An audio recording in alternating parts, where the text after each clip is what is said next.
474 करोड़ रुपए देके 12 गुना इस प्रदेश के किसानों के जमीन का पूरा इंस्पेक्शन करके उसका सॉइल हेल्थ कार्ड बनाने का 2 वर्ष के भीतर निर्णय लिया है। कौशल विकास, ट्रेनिंग, अप्रेंटिसशिप पे बहुत सारे आंकड़े मेरे सामने हैं। रांची को रक्षा शक्ति विश्वविद्यालय, डिफेंस यूनिवर्सिटी भारत की मात्र 2 हैं, अभी ये तीसरी बनने जा रही है। 6000 करोड़ रुपए नितिन गडकरी जी के मंत्रालय ने 4 नेशनल हाईवे जो झारखंड से गुजरते हैं उसके ऊपर झारखंड में खरीदने का निर्णय लिया है। 2000 करोड़ रुपए खर्च के गंगा के तट पे साहिबगंज में एक बड़ा पुल बनाया जा रहा है। सभी माओवादी इलाकों में सड़क, ग्रामीण सड़क के द्वारा का योजना के द्वारा सड़क पहुंचाई जा रही है।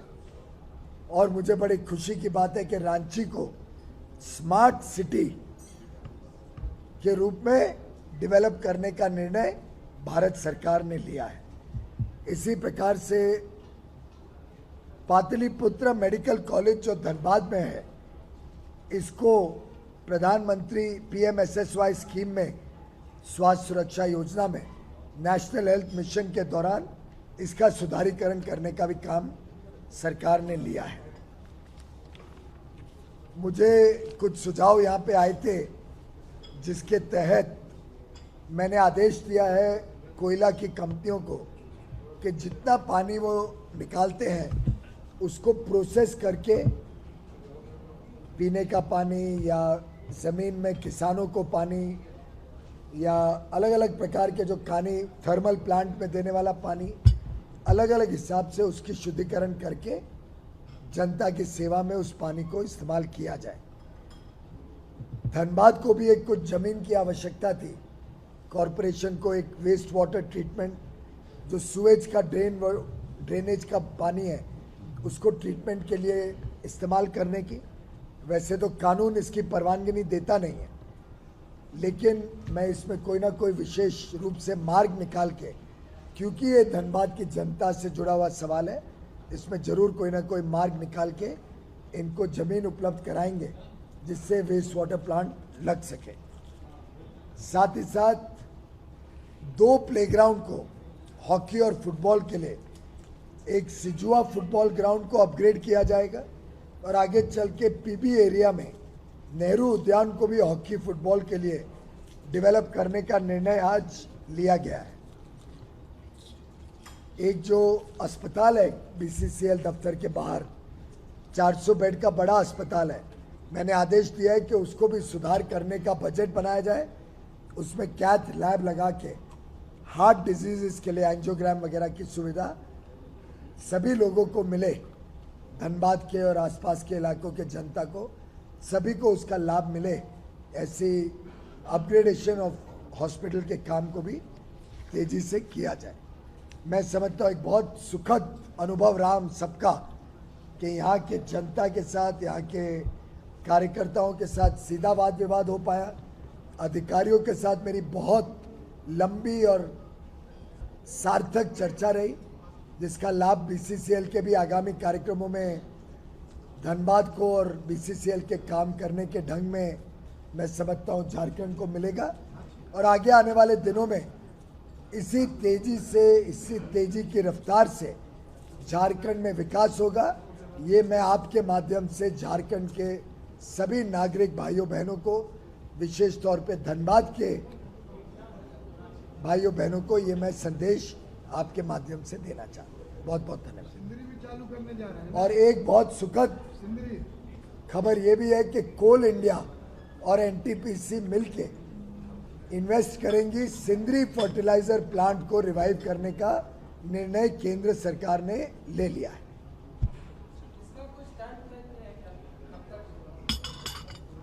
काम शुरू हो गया है और मेरे ख्याल से 3 वर्ष के अंदर ये प्लांट पुनः शुरू हो जाएगा।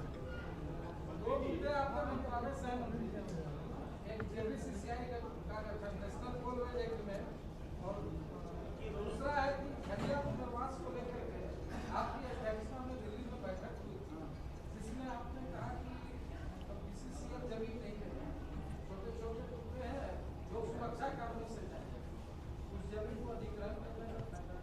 ऐसा है कि जेबीसीसीआई का गठन तो लेबर मिनिस्ट्री वेरीफाई करती है किस यूनियन की कितनी स्ट्रेंथ है, वो प्रोसेस चल रहा है, उसके बाद वो गठन हो जाएगा। वो तो एक रूटीन प्रोसेस में होता है।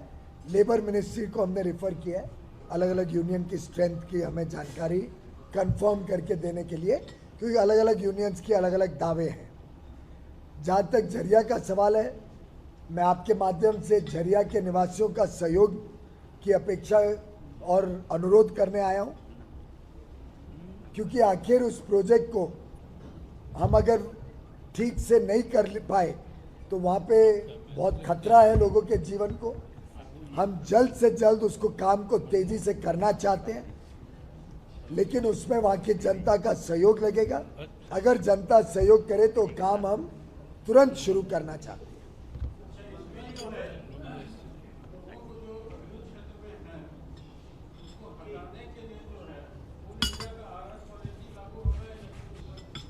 वो झरिया मास्टर प्लान के हिसाब से।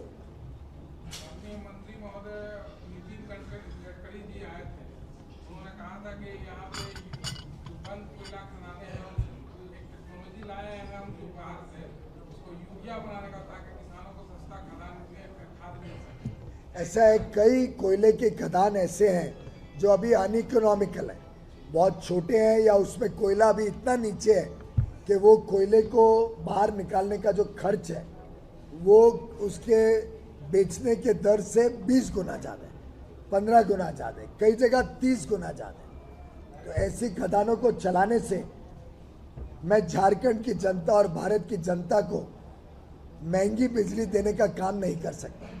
मैंने जनता को विश्वास दिलाया कि सस्ती बिजली दी जाएगी, और सस्ती बिजली देने के लिए सस्ता कोयला आवश्यक है। तो जहाँ पे बड़ी खदानें हैं, जहाँ वो टेक्नोलॉजी से यूरिया बनाने के लिए गैस बन सकती है, वो हमने कार्यक्रम शुरू कर दिया है। झारखंड में जो कोयला का ब्लॉक आवंटित किया गया है, उस पे अब तक खनन शुरू नहीं हुआ है। इसके लिए क्या राज्य सरकार और क्या सार्वजनिक कंपनियां जो लेट लग रहा है इसमें? आपने अगर देखा होगा तो हमने कभी किसी को कोई दोष किसी चीज़ में नहीं ठहराया। आपने मेरी जितनी बातें सुनी, मैंने किसी को किसी चीज़ का दोषी ठहराया। हम पॉजिटिव माइंडसेट से काम करते हैं। हम समझते हैं कि जनता और सरकार और मीडिया जब तीनों मिलके देश हित के स्वर की बात एक साथ करेगी, टीम इंडिया 125 करोड़ नागरिक एक साथ काम करेंगे, तभी भारत का सही माने में विकास हो पाएगा। और ये कोयले की खदानों पे काम एक प्रोसेस है, एक्सप्लोरेशन होगी, माइनिंग प्लान बनेगी, लीज बनेगी, वो प्रोसेस में है।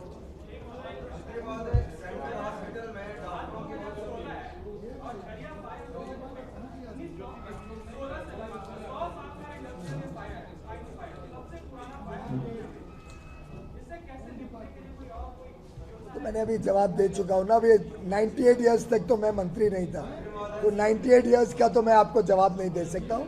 मैं चाहता हूँ उसको सुधार करना, जनता की सहयोग की अपेक्षा है।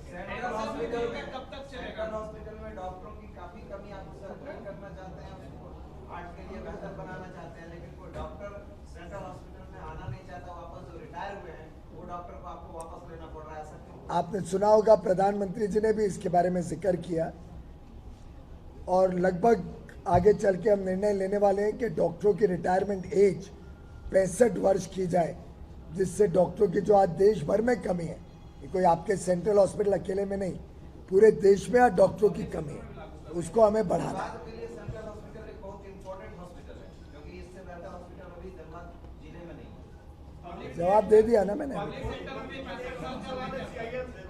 सीआईएल से एक प्रमुख सवाल है कि यूपीए के गवर्नमेंट में R Mohan Das director CIL तो 2012 में जून में रिटायरमेंट, लेकिन जो मंत्री थे, कोयला मंत्री श्री प्रकाश जायसवाल ने उनको 5 साल का सेवा विस्तार कर दिया 21,000 पर, और एनडीए चुप अब तक के। अगर इसके बारे में कुछ आपके पास ऐसा तत्व है जिसके कारण ये अवैध है, तो मेरे पास तुरंत भेजिए, मैं इस पर तुरंत कार्रवाई करूँगा। विरोध भी किया, एम्पा का भी इसका विरोध किया, बकायदा नाम लेकर। नहीं, देखिए, जब मैं मंत्री बना तब वो अपने पद पे मौजूद थे। अगर कोई ऐसी विशेष कोई कंप्लेन आती है तो उसमें तो उचित कार्रवाई हम करेंगे। किस सरकार, एनडीए की सरकार जो बोला जाता है, देखिए ऐसा है, हर एक नियुक्ति, हर एक चुप का सवाल नहीं है, हर एक नियुक्ति एक प्रोसेस के हिसाब से होती है और हम हर एक नियुक्ति को खोलने जाएं तो पहले तो सभी कंपनियां हेडलेस हो जाएंगी। तो प्रैक्टिकल अप्रोच ये है, अगर आपके पास कुछ तत्व है तो हमारी जानकारी में लाई जाए। सीएमपीएफ का पेंशन रिव्यू 1998 से नहीं हो पाया, जबकि प्रावधान है 3 साल पर होने का, और जब से लागू हुआ है सीएमपीएफ का पेंशन स्कीम का रिव्यू अभी तक नहीं हुआ।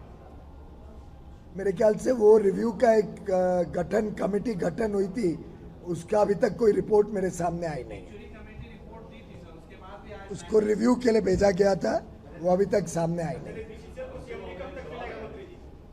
बीसीसीएल के सीएमडी का चयन हुआ था, लेकिन शायद कुछ और कोर्ट केस में, कोई एक्सीडेंट के केस में उनका कन्विक्शन हो गया, जिसके कारण उसको मंजूरी नहीं दे पाए। अब नई सर्च कमेटी द्वारा नया जो प्रोसेस है उसके हिसाब से नया, तब तक हमने चार्ज दिया है दूसरा एक्टिंग सीएमडी को।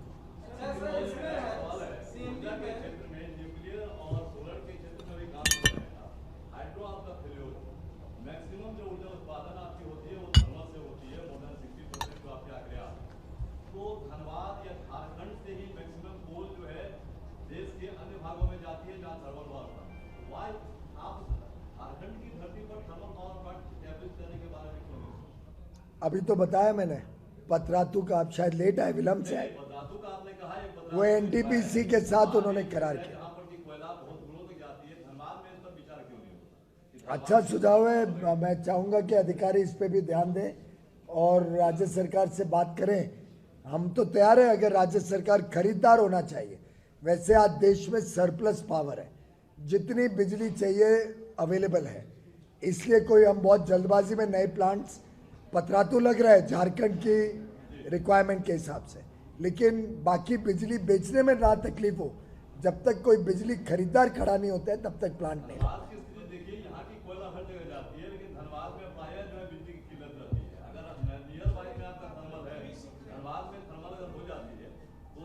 बेचेंगे किसको, बेचेंगे किसको? आपके पास कोई खरीदार हो तो जरा मेरे पास भेज दीजिए। डीवीसी के पास आज 1000 मेगावाट है, आप कोई खरीदार हो तो भेज दीजिए। देखिए 7 दशकों से अगर कोई व्यवस्था मजबूत नहीं की गई है तो आप भी तो समझेंगे कि ओवरनाइट तो वो जादू की छड़ी की तरह वो व्यवस्था ऐसी नहीं हो जाएगी कि बिजली पर्याप्त मात्रा में बढ़ती हुई आबादी को पहुंच पाए। इसीलिए ये दीनदयाल उपाध्याय और आईपीडीएस दोनों स्कीम के तहत ये 6000 करोड़ रुपए दिए जा रहे हैं, उसका काम चल रहा है। उस काम को तो खत्म तो हो जाने दीजिए।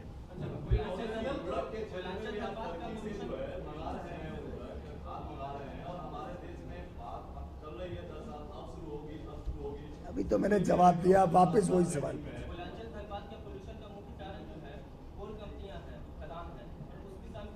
किस चीज में